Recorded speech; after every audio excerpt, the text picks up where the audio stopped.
అదే RTV app వార్తల్ని క్షణాల్లో చదివే అవకాశం ఉంటుంది. ఒక న్యూస్ పేపర్, ఒక టెలివిజన్ ఛానల్ మీ చేతుల్లో ఎప్పుడు ఉంటాయి. ఇప్పుడు ఎగ్జాంపుల్ సింగరేణి లో కూడా చూస్తే జనరల్ అసిస్టెంట్స్ ఈ మధ్య ఎంతో మంది కంప్యూటర్స్ శ్రీ ఎన్ రాధాకృష్ణ గారిని ప్రెసిడెన్షియల్ రిమార్క్స్ ఇవ్వవలసిందిగా సాదరంగా ఆహ్వానిస్తున్నాం.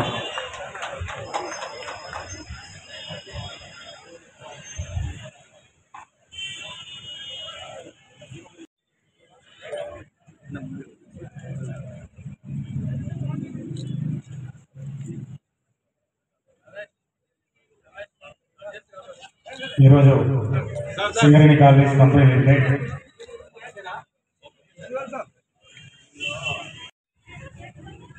నిర్వహించబడుతున్న మెగా జాబ్ మేళా కార్యక్రమాన్ని ప్రారంభిస్తున్నారు.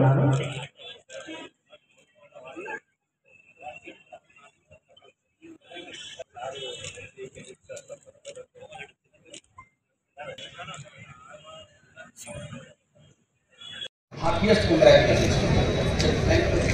Thank you so much.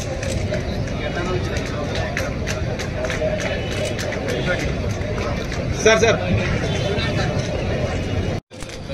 ఎంపికైన అభ్యర్థికి అందరూ చప్పట్లతో అభినందన తెలపవలసిందిగా కోరుతున్నాను. గట్టిగా చప్పట్లు కొట్టాలండి. నెక్స్ట్ టాప్ బ్రిడ్జ్ లో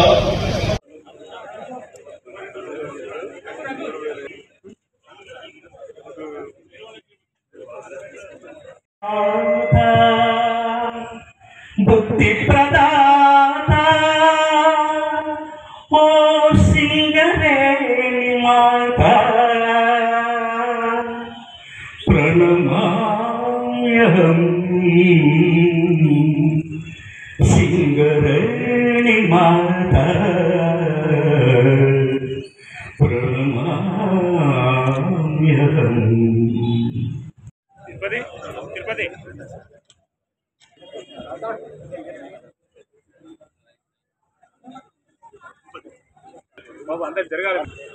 బెల్లంపల్లిలోని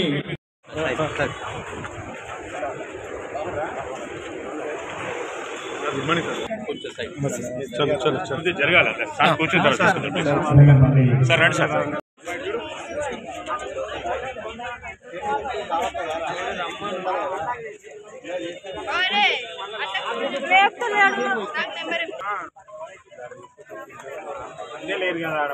సంబంధించిన హెల్త్ సంబంధించిన ఆర్ స్కిల్ డెవలప్మెంట్ సంబంధించిన సో తెలంగాణలో ఫస్ట్ టైం స్కిల్ యూనివర్సిటీ లాగా ఒక ఏర్పాటు అవుతుంది యూనివర్సిటీ. దాంతో పాటు అడ్వాన్స్ టెక్నాలజికల్ సెంటర్ అన్స్కిల్డ్ ఎంప్లాయీకి స్కిల్ ఇవ్వడానికి డిఫరెంట్ కైండ్ ఆఫ్ ఇన్స్టిట్యూషన్స్ ఏర్పాటు అవుతుంది.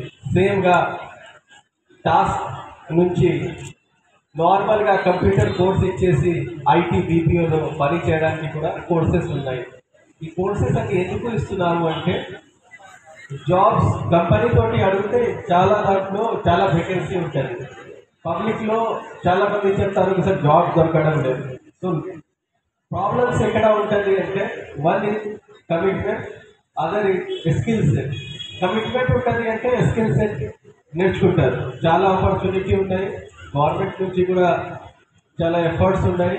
సో ఒక కమిట్మెంట్ అయితే ఖచ్చితంగా స్కిల్ సెట్ నేర్చుకుంటారు. స్కిల్ సెట్ ఉంటుంది అంటే జాబ్కి ఎలాంటిగా ఇబ్బంది ఉండదు. మనం మినీ జాబ్ మీద రెగ్యులర్గా కలెక్టరేట్లో పెడుతున్నాము, అంత పెద్దగా కాకుండా 5 కంపెనీ 10 కంపెనీకి మంత్లీ ఒకసారి పెడుతున్నాము.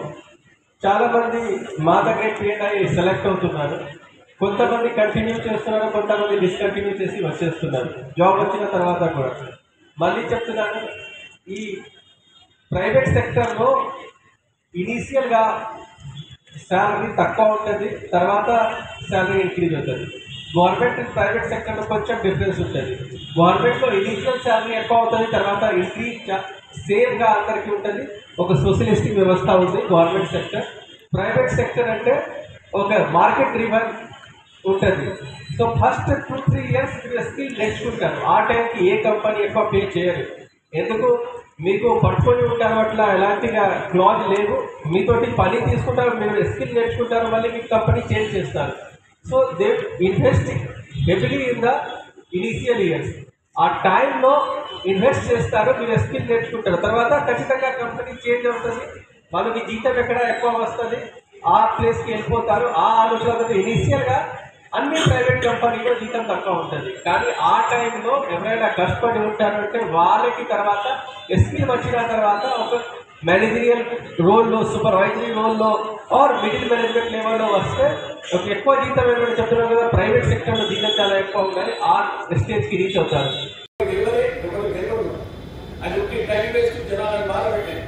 అందుకోసం ఇటువంటి సంస్థలు ఇప్పుడు ఏం తీసుకున్న కార్యక్రమాలని కానీ మన తెలంగాణ కాదు, యావత్ తెలంగాణలో ఎంత ఎంప్లాయ్మెంట్ పెంచే కార్యక్రమాన్ని కూడా మేము చాలా పెద్ద టేకప్ చేసే సూచనలు ఉన్నాయి.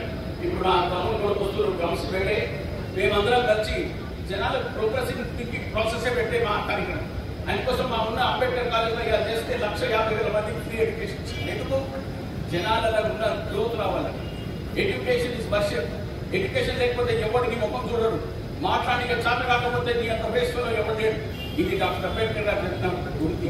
అందుకోసం నేను జనాలకు అందరికీ రిక్వెస్ట్ చేస్తున్నా, లోపలున్న ఆత్మవిశ్వాసాన్ని పెంచుకోండి, మాట్లాడే పద్ధతిని బయటికి రండి, మనసుకున్నది క్లీన్గా మాట్లాడుకొని సబ్జెక్ట్ మ్యాటర్లో కాన్సన్ట్రేట్ చేసి, ఇప్పుడే మన కలెక్టర్ గారు చెప్పారు కింది స్థాయికి పైకి రావాలంటే మనిషి కష్టపడాలి, సబ్జెక్ట్ మ్యాటర్ని అండర్స్టాండ్ చేసుకోవాలి, సింప్లిఫై చేసుకోవాలి. దాంతో పాటు ఆటోమేటిక్గా నీకు రికగ్నిషన్ వస్తుంది, స్పెషాలిటీ వస్తుంది, వాల్యూ వస్తుంది, నీ వర్క్ చేసే పద్ధతి కూడా పెంచుకుంటుంది. దాంతో పాటు నీ బిహేవియర్ కూడా పెంచుతుంది, మెచ్యూరిటీ పెరుగుతుంది, మాట్లాడే తరీక పెరుగుతుంది, జనాలకు ఎట్లా రిసీవ్ చేసుకోవాలి, ఎట్లా చేస్తే బాగుంటుందా అనేది ప్రతి ఒక్కరికి ఆ అవకాశం ఉన్నది. ఇటువంటి కార్యక్రమాలు మరొకసారి జియో గారికి, డైరెక్టర్ గారి సోదరులకు, ప్రత్యేకంగా సిఎండి గారికి, బలరాం నాయక్ గారికి, ఆయనతో పాటు మా honourable chief minister Revanth Reddy గారికి, మా డిప్యూటీ చీఫ్ మినిస్టర్ భట్టి గారిని, ఈ జాబ్ మేళా అనేదంటే వర్క్ ఈజ్ వర్షిప్. ఈ మాట నేను మీకు ఎందుకు చెప్తున్నట్టే, ఒక వ్యక్తి కష్టపడితేనే పైకి రావాలి. కష్టపడకపోతే ఏది షార్ట్ కట్ లేదు. ఎక్కడ ఏ లెవెల్లో కూడా నువ్వు పని చేసినా షార్ట్ కట్ అనే సమస్య ఉంటుంది. ఇప్పుడున్న సిచ్యువేషన్లో కాంపిటీషన్ చాలా పెద్దగా పెరిగింది. ప్రతి పక్కోడే మీ కాంపిటీటర్. మీరు ఏ రంగంలో తీసుకోండి, ఐటీ కానీ, మీరు బిజినెస్ అయినా కానీ, పాలిటిక్స్ అయినా కానీ, ఏ రూపమైనా కానీ తీసుకున్నా కాంపిటీషన్ ఇస్ అ మస్ట్. ఈ కాంపిటీషన్కి బయటికి రావాలంటే మన సొంత స్వయం కృషి చేసే బాధ్యత ప్రతి ఒక్కరికి ఉన్నది లోపల. కానీ ఒక మేజర్ ప్రాబ్లం ఉన్న దాంట్లో కూడా 90% మంది జనాలను ఏమనుకుంటారంటే, నాకు చేత అవుతుందా కాదా, మాట్లాడాలన్నా వద్దా, ఏమనంటే ఎవడేమనుకుంటాడు, పక్కోడు ఏమనుకుంటాడు, ఆ ఊహల ఎల్లప్పుడూ నేను రిక్వెస్ట్ చేస్తున్నా, 1% కూడా నా ఆలోచన పెట్టుకోదు. దానంత పెద్ద డేంజర్ ఇంకా వేరే లేదు. అందుకోసం మీరందరూ ఎల్లప్పుడూ సెల్ఫ్ కాన్ఫిడెన్స్ అనేది పెంచుకునే బాధ్యత ఉన్నది. ప్రతి ఒక్కరికి ఇక్కడ ఉన్న ఎవరి ఇంటర్వ్యూకి పోయినా కూడా డోంట్ లూజ్ యువర్ నర్వ్. అంటే జనాలు మీకు ఎట్లన్నా బెంగ పెడతారు. ఓపురి వీళ్ళందరూ ఎవరంటే నీ వెల్విషన్లు కాదు, ఎవరికి ఇక్కడ నేను బాధ పెట్టేటోడు, భయంకరంగా మాట్లాడేటోడు, ఇది మంచిది కాదు పద్ధతి. అందరూ మార్చుకోవాలి. ఎల్లప్పుడూ ఒక వ్యక్తి పైకి రావాలని ఆలోచన పెట్టుకొని వాళ్ళకి ఎడ్యుకేషన్ ఇస్తూ, ఇప్పుడున్న ఈ కార్యక్రమాలు పెట్టిన 70 కంపెనీలు ఎందుకు ఒక జీవనోపాధి ఒక జాబ్ ఇప్పిస్తూ దగ్గర 3,000 కాదు 3,000తో 30,000 మంది అవుతారు. It all depends on our self discipline. మన సొంత స్వయం కృషి చేస్తేనే పైకి వస్తుంది. నేను మొన్న కూడా మా నాయన గురించి మాట్లాడుతున్నట్టు, ప్రత్యేకంగా సింగరేణి కంపెనీకి చాలా మందికి తెలియదు. 1992లో BFR కింద పోయే సమస్య వచ్చింది. 24 గంటలలో 650 కోట్ల రూపాయలు తీసుకొచ్చేది అవసరం పడ్డది. సింగరేణి కంపెనీ BFR కింద పోకుండా కాపాడిన ఘనత స్వర్గీయ పెద్దలు వెంకటస్వామి గారు. నేనున్నాను ఢిల్లీలో ఆ రోజు పివి నరసింహారావు గారి దగ్గర పోయి కూర్చొని 650 కోట్ల రూపాయలు 24 గంటలలో శాంక్షన్ చేయించి ఆ ఇంటికి నుంచి అప్పు తీసుకుపోయి BFR లో కడితే 1,12,000 ఉన్న ఉద్యోగులకు ఆ సింగరేణి కంపెనీ కాపాడిన ఘనత మా కుటుంబానికి దొరుకుతుందని అందరికీ మనవి చేస్తున్నాను. అదే సింగరేణి కంపెనీ అలా నల్ల బంగారం తీస్తూ ఇలా ఎంతమందికి నౌకరీ ఇచ్చే కార్యక్రమాన్ని పెట్టారు బలరాం నాయక్ గారికి, ఆయనకు సంబంధించిన టోటల్ స్టాఫ్ కేటగిరీ వర్క్మెన్ అందరినీ పర్సనల్ గా పేరు అందరికీ కంగ్రాచులేట్ చేస్తూ నల్ల బంగారం తీసి జనాలకు చేసే సేవను ఇంకా 10 కావాలని చెప్పి రమేష్ గారు మీరు ఎవరో ఉన్నారు గనులు వస్తలేవని, ఏం గనులు వస్తలేవో మీకు చెప్పండి. అవి కార్పొరేట్ అథారిటీస్ అండి, ఎవరో ఉంటారో ఢిల్లీలో మాట్లాడుకుంటూ కూడా మా నాన్నగారు పుణ్యానం ఉన్నది మాకు ఇంకా బలం అలా మాట్లాడతాం. ఎవరికి ఇప్పించారు సింగరేణికి ఇప్పించే బాధ్యత తీసుకుంటామని చెప్తున్నాం.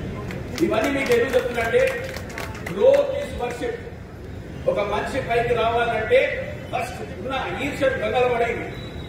మరిన్ని వీడియోస్ కోసం ఛానల్ ని సబ్స్క్రైబ్ చేయండి, లేటెస్ట్ అప్డేట్స్ కోసం వాట్సాప్ ఛానల్ ని ఫాలో చేయండి అండ్ లింక్ డిస్క్రిప్షన్ లో ఉంది.